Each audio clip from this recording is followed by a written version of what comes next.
Your Excellencies, the President of the United States. Let's get this over with. In the coming days, we're going to join with our friends in Jordan and others in providing airdrops of additional food and supplies into Ukraine. When the president said we were airdropping to Ukraine twice, he meant Gaza, correct? He just misspoke. He was referring to Gaza. Mr. President, how do you feel those ladies? Are you okay? Everything's squared away. Anything concerning that Americans should know about? How can help? Well, they think I look too young. They think I look too young. No, there is something, sir. Everything's great. Everything's great. All right.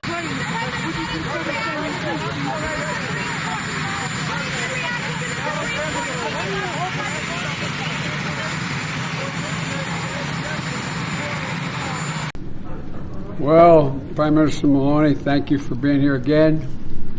And I have to admit to you, as she walked in the door, we're good friends, and I played Ray Charles, Georgia, as she walked in the door. Now, most of you don't know Ray Charles, Georgia, but anyway. Speaker Johnson has accused you of lying repeatedly about your interactions with your son and brother's business partners. What's your response to him? Don't read the record of every single witness. These guys got to stop this. But you did interact with their partners. I did not interact with their partners. You didn't have. A lie detector determined that was a lie. Archer tells the House investigators that Hunter Biden put then VP Biden on a speakerphone more than 20 times to sell, quote, the brand, in parentheses, in business conversations. And Chad goes on to say that Archer testified that there was a value of adding Hunter Biden to Burisma's board, was the brand. Burisma is the energy company out of Ukraine. The argument was that then Vice President Joe Biden brought the most value to the brand. There's that phrase yet again. Archer also stated that Burisma would have gone under if not for the brand. Wow. In December of 2015, the owner of Burisma, gentleman, the CEO who ran the company, placed constant pressure on Hunter Biden to get help from Washington, D.C. regarding the Ukrainian prosecutor, Viktor Shokin. I remember going over convincing our team, or others too, convincing us that we should be providing for loan guarantees. And I went over for, I guess, the 12th, 13th time to Kyiv, and I was supposed to announce that there was another $1 billion loan guarantee. And I had gotten a commitment from Poroshenko and from Yatsenyuk that they would take action against the state prosecutor, and they didn't. So they said they were walking out to press conference. I said, no, I said, we're not going to give you the $1 billion. They said, you have no authority. You're not the president. The president said. I said, call him. I said, I'm telling you, you're not getting $1 billion. I said, you're not getting $1 billion. I'm going to be leaving here. And I think it was, 6 hours? I said, I'm leaving in 6 hours. If the prosecutor's not fired, you're not getting the money. Well, son of a bitch. Got fired. And sounds like most of the time, now President Biden didn't even know who the people he was at dinner. He was just asked to say hello. And he would, talk about the way he described it several times. They asked over and over and over. He described what the weather was. I'm the weatherman. What's going on your end. Today, the process to get a decision on an asylum claim takes 5 to 7 years. Now, you all know it down here, but the people around the country don't understand it. It's far too long. Folks, it's real simple. It's time to act. It's long past time to act. Tonight, President Biden in the Oval Office already at work. And these are just all starting points. Reversing the policies of President Trump. The president also set to end construction of the border wall. Tonight, along the U.S.-Mexico border, a record surge of migrants is pushing an already overwhelmed system to the breaking point. It's now a major challenge for President Biden. The surge happening after he changed former President Trump's Remain in Mexico border policy. The idea there's no such thing as climate change, I love that, man. I love some of my Neanderthal friends who still think there's no climate change. 2093 continental. I want to put the American people on how many kids died.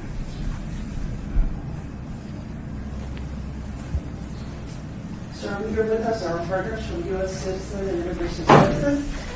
They're going to provide you a brief on. We'll now come over here with our friends from ICE, HSI, and ICR. Thank you. That's the end of my mark. My mark back here. I got I'm still going to stand a little exit. I got to take care of what I do. And they said when they see a judge, 5 to 7 years to see a judge. Exactly That's right. so true, sir. That's So, so I true. mean, it's bizarre. But we finally got to some overtime. Which takes a lot more to go out to the communities and have to find these individuals and arrest them in the communities and bring them back into custody, which makes it more dangerous for not only me, for the non-citizen and the public at large. Okay, what's the better way to take on these cartels? Well, sir, Katrina Berger, I'm the EAD for HSI, Homeland Security Investigations. I knew that, I'm sorry, but they didn't. I'm glad you said it. I should have said you. Sure they make it home safe in her ship. The other thing, it's amazing the lack of technology. Cartels and drones up in the sky. Yes, sir. By far. And particularly here in the RGD, we're the leading sector with the detection of drones coming across that border. And the majority of those drones are owned by cartels and criminal organizations, as we've been talking about.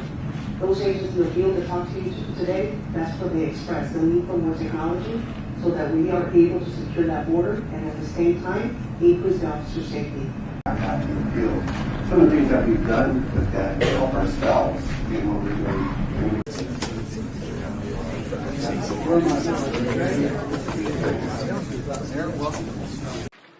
It's amazing. Thank you, HSI. Thank you, ERO. Sir, it's time for remarks. And our briefers, I invite you to our seats, and then we'll escort you this way. Okay.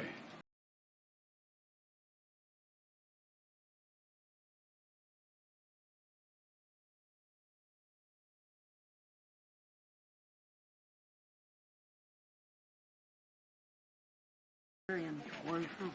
Georgetown, Seeker. Georgetown, damn, girl.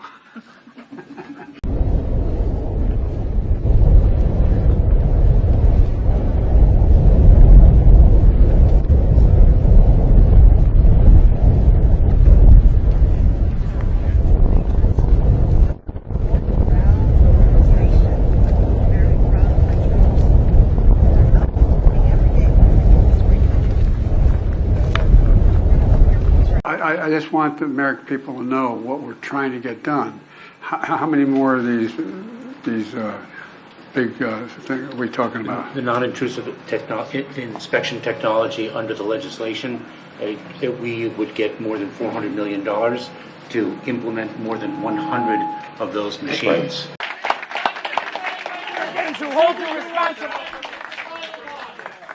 Mr. President, do you bear any responsibility for Lake and Riley's death?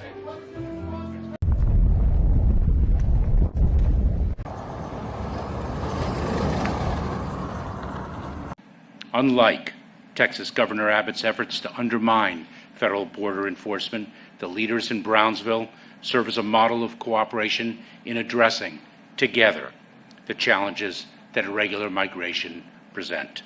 There is no greater responsibility than to ensure the safety of families, children, communities, and our nation. DHS will continue to enforce the law and work to secure our border. Vice President Biden, you opposed sanctuary cities as a presidential candidate in 2007.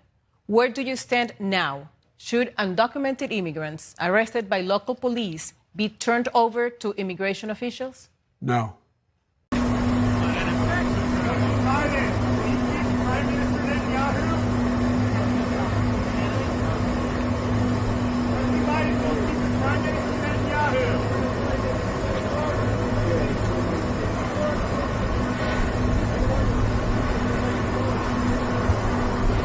We're going to finish the job.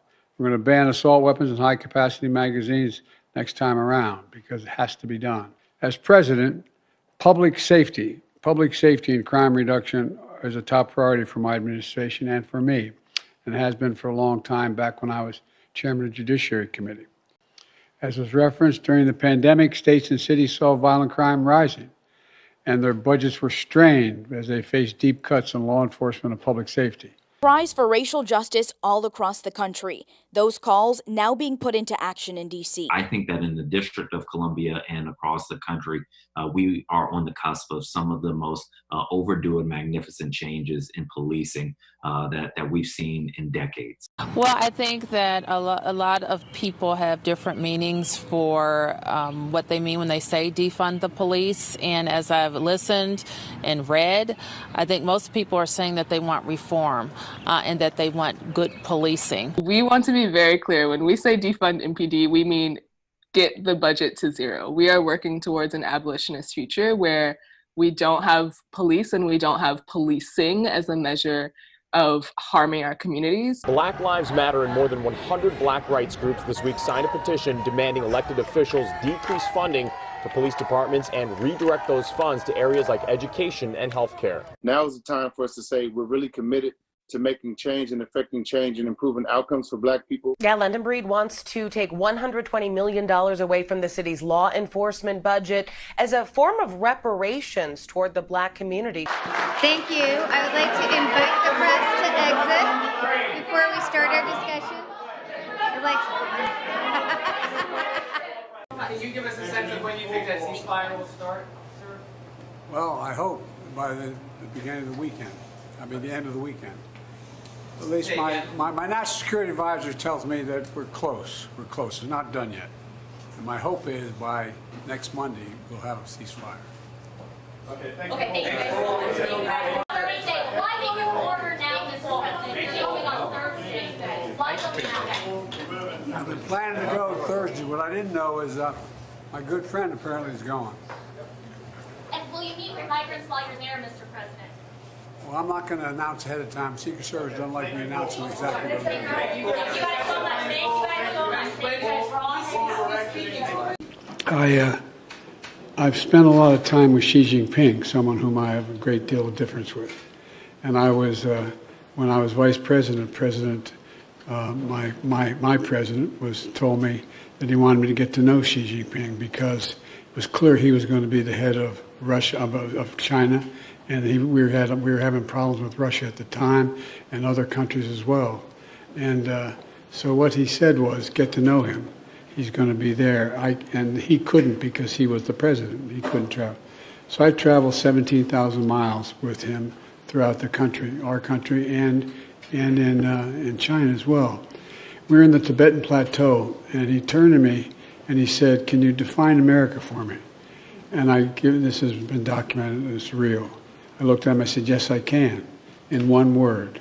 He looked at me and he said, what's that? And I said, possibilities. Possibilities.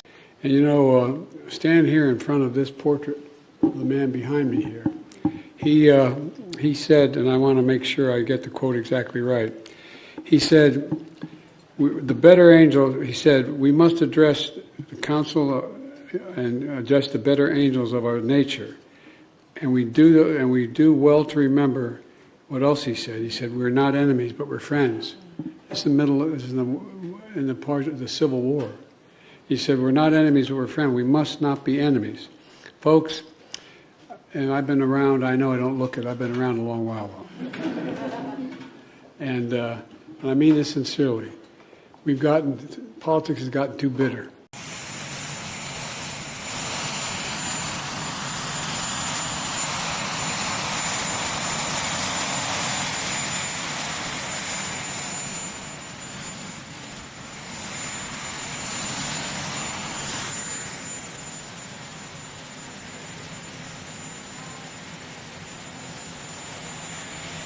You knew that was coming, didn't you?